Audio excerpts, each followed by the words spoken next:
So this is a bit of a spotlight on the New York Riso print, hand stapled, hand put together, very DIY publishers, Cram Books, which I believe is just solely run by one guy. His name should be in here somewhere. I believe his name's Andy. It's kind of like an AA name. Yeah.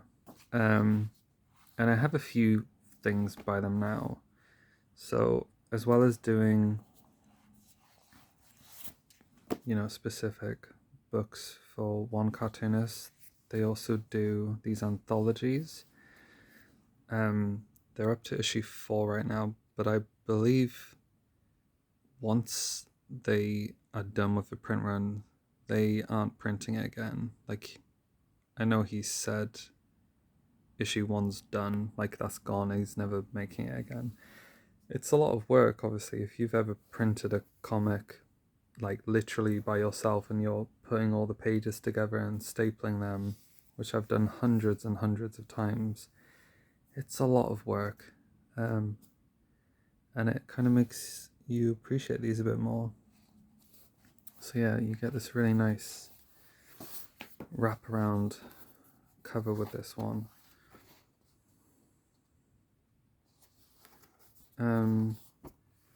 I do think Cram 2 is a great place to start with checking out the publisher Cram. So the story opens with herpes. The book opens with Herpes Outbreak by Ali Erico, and I can't remember if I picked this Cram 2 up or this up first. Maybe Froggy World, which is just her comics. But either way, one made me want to pick up the other. Just has this really nice style that from this Froggy World got a lot of hype, and I'm always a bit skeptical of when something gets a lot of hype, because there's been times when I've picked up books that have been really talked about and they really aren't all that, but her work is definitely worth checking out. It's got this really nice textured feel to it, not just the paper quality, but her work itself, the work itself. So who else is in here? I'll just do a quick flick through.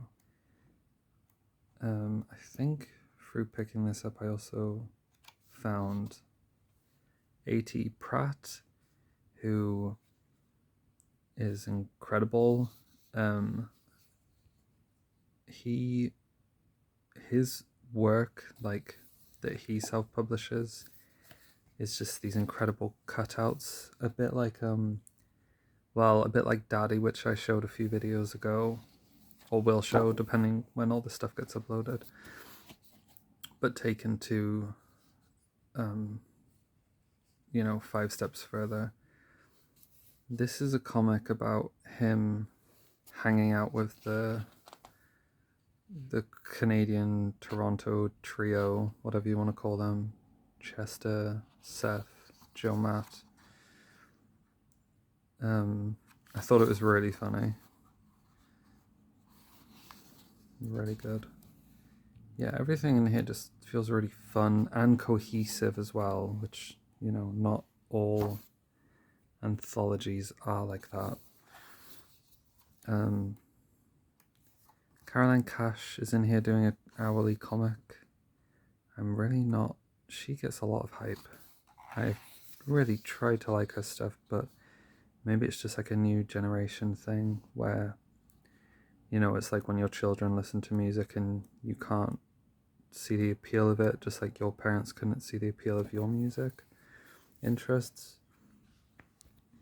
Or maybe I'm just a boomer and I don't know what I'm talking about.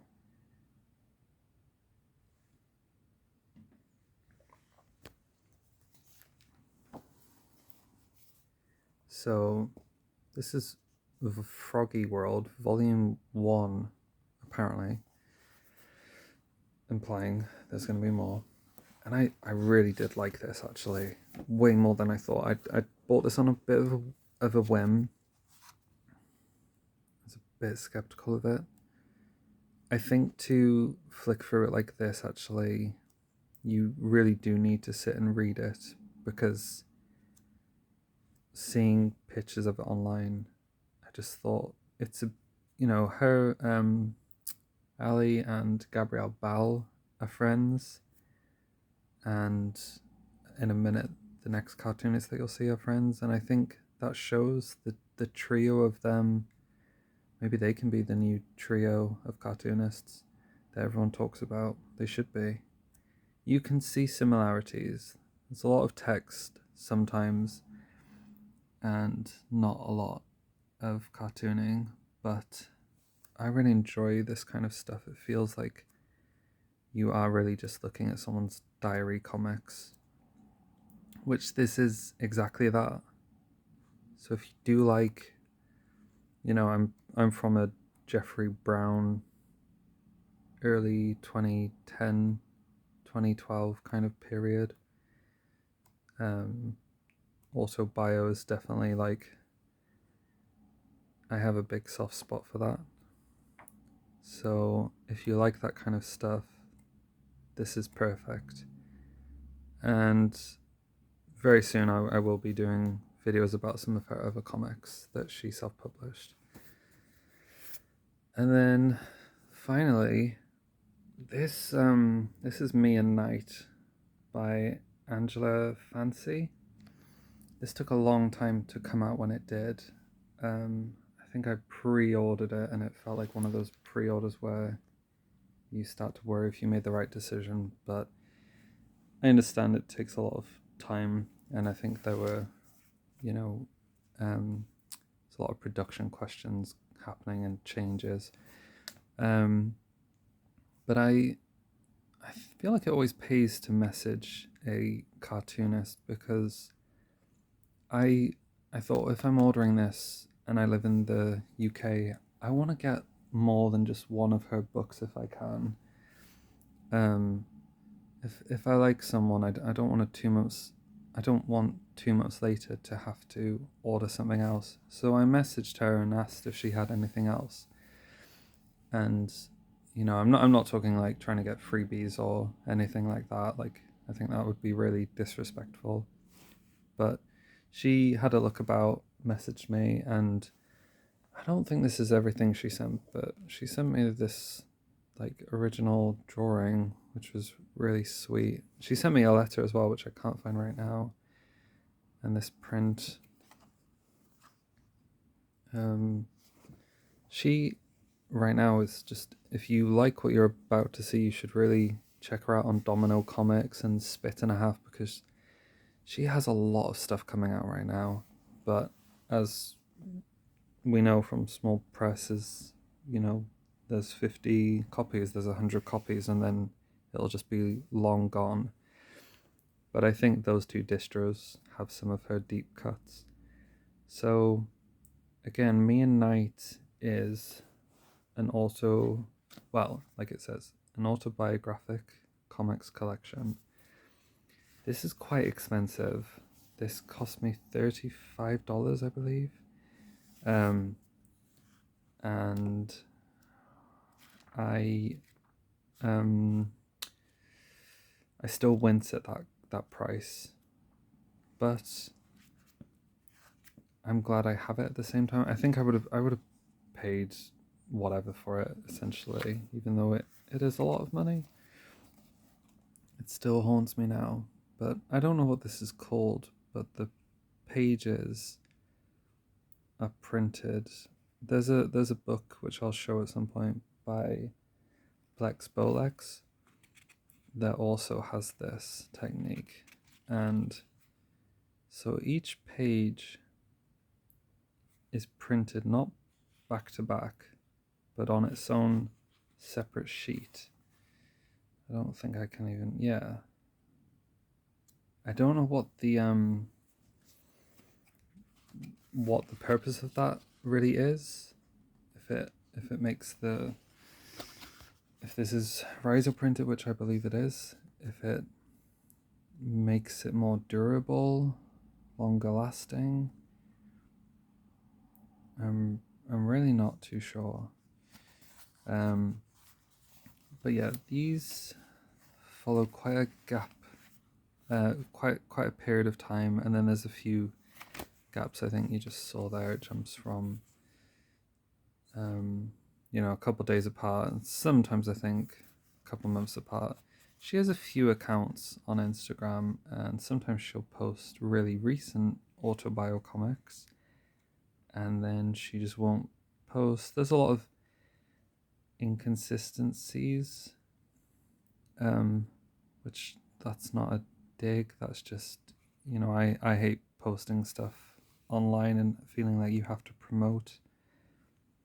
So if you want to get a good chunk of her comics, this is the book for that.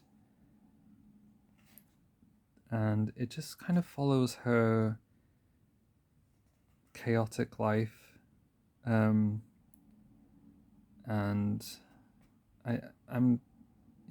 her issues with mental health. I think that's really fair to say, and that's also from someone who doesn't always feel great about their mental health. So again, I think sometimes I'm just quite to the point, but I'm not trying to embarrass someone or anything. I find it refreshing reading these comics, knowing that other people don't have their lives together. I think we all probably enjoy that. Kind of makes us all feel less alone. Yeah. So this style and the drawing I've just shown you, she does do comics in this style as well. So you just need to check her out. I think she has a website actually where you can read some of her comics. But yeah, you can't. I don't think this is going to pick it up, but there's this lovely texture on this of all these little bumps as well. You can kind of see it in the word balloon. But yeah,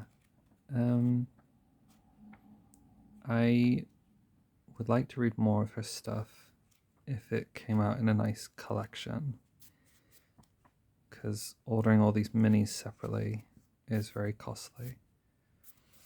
But yeah, that's Cram Books. They're pretty new still, but they are putting out a ton of stuff, and I really do think once it's gone, it's gone. So if you do like the look of any of this stuff, don't wait. Just pick it up. Thanks.